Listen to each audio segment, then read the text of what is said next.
Il est clair que la demande principale des manifestants pour le climat et de la société plus largement est de passer à l'action. Ça fait quelques années qu'on discute, qu'on organise des plans et qu'on fait des discours. Dans les faits, on n'a pas beaucoup avancé dans notre plan de réduction globale par rapport aux émissions de CO2 par exemple, ou par rapport à la réduction des déchets. Quand on pense à la réduction des déchets électroniques, on est toujours en augmentation de 4% par an par rapport aux émissions de CO2. Malgré tous les discours et les discussions, on est toujours en augmentation prévue de 2%, alors qu'on doit réduire d'à peu près 7% par an chaque année jusqu'à 2050. Nous avons créé cette Récupératech il y a déjà maintenant 2 ans. Elle est née du constat qu'on avait énormément de déchets à la faculté et puis qu'on avait une surenchère dans l'achat du matériel pour les maquettes et que ça venait très très cher pour les étudiants.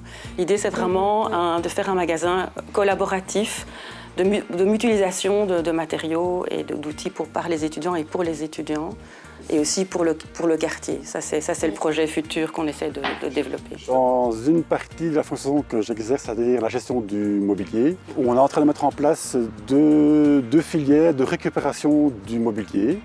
On a un stock de mobilier de récupération et tout récemment, on est en train de mettre en place ce qu'on appelle un stock de mobilier à donner et qui peut avoir une seconde vie pour n'importe quelle entité, c'est UCL ou hors UCL.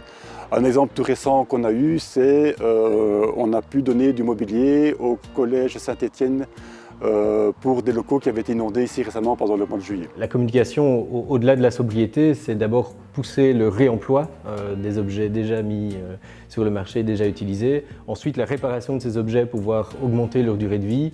Et puis éventuellement les autres boucles de l'économie circulaire, sachant que le recyclage est seulement la dernière boucle. C'est vraiment les étudiants qui ont démarré ce projet.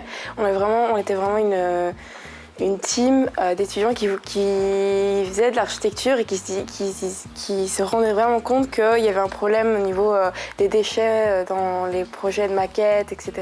Et donc ça fonctionne avec une monnaie alternative, une monnaie qui s'appelle le Loki, du nom de la faculté. Et donc les étudiants apportent de la matière première ou des outils. Par exemple, ici, des équerres qui n'ont plus besoin, ils les déposent, ils reçoivent des Loki et par après, ils peuvent échanger ces Loki contre des matériaux ou des outils qu'ils auraient besoin ici. Donc, au point de vue de la consommation de papier à l'UC Louvain, elle a déjà diminué d'à peu près 40% entre 2009 et 2017. Et donc, il y a aussi des choix de papier plus durables, donc papier certifié FSC ou PEFC, ce qui soutient d'ailleurs la production de papier géré de manière plus durable. Par exemple, en première, vous voyez, on développe toutes nos maquettes avec des matériaux comme ceci.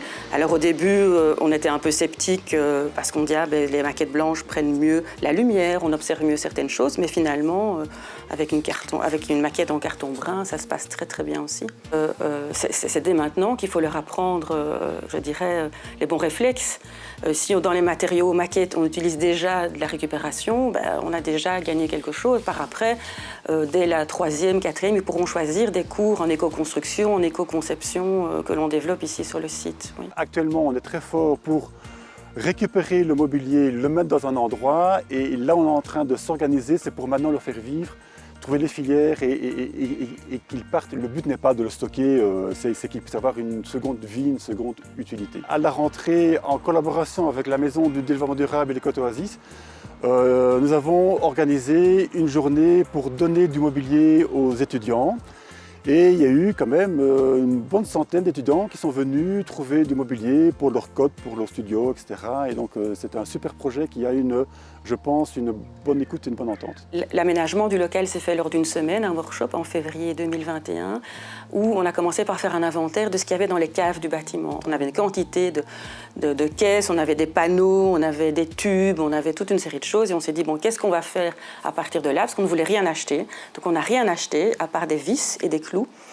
Et donc on a monté tout ce mobilier avec les étudiants. C'est un projet pilote, mais qui a déjà vu des petits un peu partout. Donc dans les écoles d'art ici autour de nous, elles sont toutes en train, ou elles ont toutes maintenant une Récupératech qui est en train de se créer, avec lesquelles on collabore assez étroitement. Donc la Maison du développement durable est une joint venture entre l'UC Louvain et la ville d'Ottignies-Louvain-la-Neuve. Et donc elle a tout son sens pour faire le lien entre l'université et le territoire qui l'accueille. D'un point de vue très concret, eh bien évidemment, par rapport aux objectifs du développement durable à atteindre en 2030, l'UC Louvain s'est engagé résolument à atteindre une série de cibles, d'objectifs qu'elle a définis dans le plan de transition, notamment sur la consommation ou la réduction de la consommation. Et donc le mot-clé, c'est évidemment sobriété. Donc une réduction importante de l'utilisation, une utilisation raisonnée, disons, des ressources disponibles.